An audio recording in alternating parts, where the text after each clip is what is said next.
All right, well, on stage is our wind ensemble, and that was Fanfare and Call to the Post by Richard Saucedo. We thought that would be a good way to start our time on stage. The next piece we're going to play is entitled The Music Makers by Alfred Reed, and this has been on my list for a while. It's something that I would like to do ultimately with one of the groups here, and I didn't really realize that it was essentially out of print, and so I had to source it from a couple different places, and it was one of those things where every time I'd find somebody that had it that was willing to lend it to me, I'd be excited that I finally got it, I'd get it, and there'd be like 3 parts missing in the folder. And then I was like, all right, well, I knew this other person that might have it, and they were kind enough to get it, and then we got it, and it was missing a couple parts. And so finally, calling the music store, Volkwein's down in Pittsburgh, and them talking to the publisher, and they do print from time to time in limited supply, and they were able to get it for us. It's first premiered in 1967. It really is a little bit more of a classic-sounding band piece. Its title is based on the famous poem that starts with "We are the music makers." And Alfred Reed says in the ending of his program notes here, says, "This is a joyous affirmation of the power of music to move the spirit of man to both dream and achieve the highest that life has to offer." The Music Makers.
this time, as Mr. Babick had done with concert winds, I want to recognize those students in wind ensemble that will be participating in honors band over the next couple of days as he outlined for you. I do want to give you some numbers, and I want you to do whatever you would like with these numbers. But I just want you to think about them, and you can divide them, subtract them, add them, you think about them. So typically, at honors band every year, it's a set instrumentation of 125 students. And so students from 4 counties audition for these 125 spots. This year, because of some COVID restrictions and still being able to do the festival and have a little bit more spacing on the stage, they made the band only 96 students. So, they took some of the sections and just made them a little bit smaller. So obviously a little bit more challenging to get into the ensemble. So that first number I want you to remember is 96. So the second number I want you to think about is the fact that we're going to recognize some more students right now from Seneca Valley, if you look in your program, for a total of 36 of those 96 are from Seneca Valley.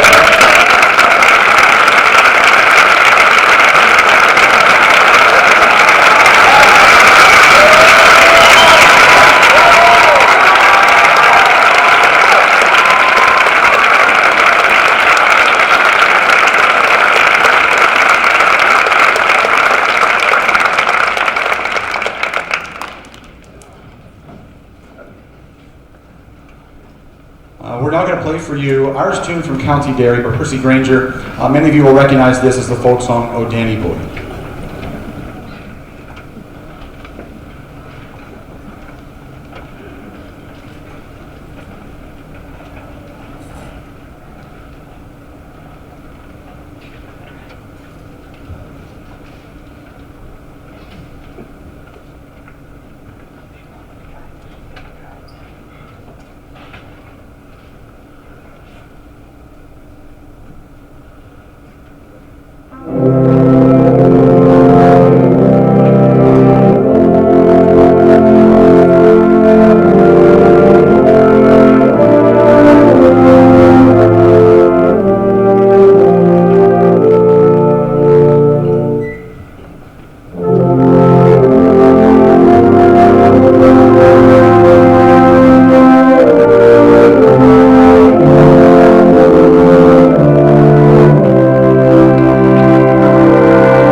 before we play our last tune of the evening and welcome Mr. Babic back to the stage, I do have a few people that I'd like to recognize.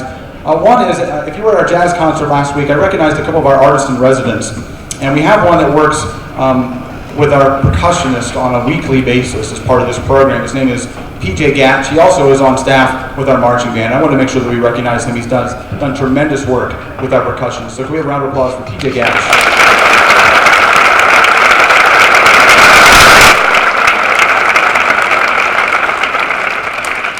I also want to specifically thank the band boosters and all they do for our SV band program and support they give us. Also specifically tonight to Sue and Mike Dugan, who organized the decorations for tonight and the poinsettias. That's also a reminder, in case they didn't mention that before, I may have been moving chairs and maybe they did say it, but if you purchase a poinsettia, please make sure you come and get it at the end of our concert. And then lastly, but certainly not least, is a thank you to our administration, the administrators that are here tonight, the principals that support us on a daily basis, the Seneca Valley School Board, the Board of Directors that help allow things happen here in the arts at Seneca Valley. And no situation is ever absolutely perfect, but boy, we get a tremendous amount of support, and isn't it wonderful that we were able to have an in-person concert this evening.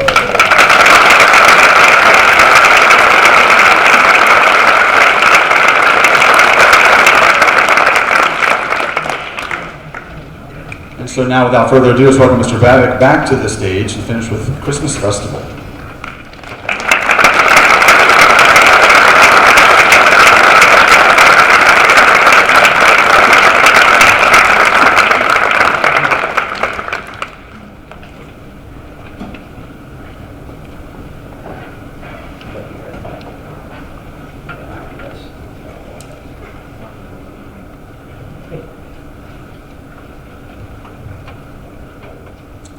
Okay, so as Mr. Armstrong just said, we're going to go ahead and close out our concert this evening with a piece entitled Christmas Festival, composed by Leroy Anderson. I guess Leroy Anderson this time of year is maybe more well known for composing Sleigh Ride, which you hear on the radio in all sorts of forms throughout this time of year. But this was another piece that he composed, and he composed it for Arthur Fiedler when he was the conductor for the Boston Pops, and it was for a Christmas program that they were doing at the time, and Arthur Fiedler went to him and gave him some ideas, and this is what Leroy Anderson came up with. So originally composed for orchestra, has been transcribed for lots of different groups. We're obviously playing the band version tonight. I know I speak for all the directing staff here at Seneca Valley, the Seneca Valley Bands. We want to wish all of you a safe and healthy holiday season, and we thank you so much for attending tonight.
Thank you.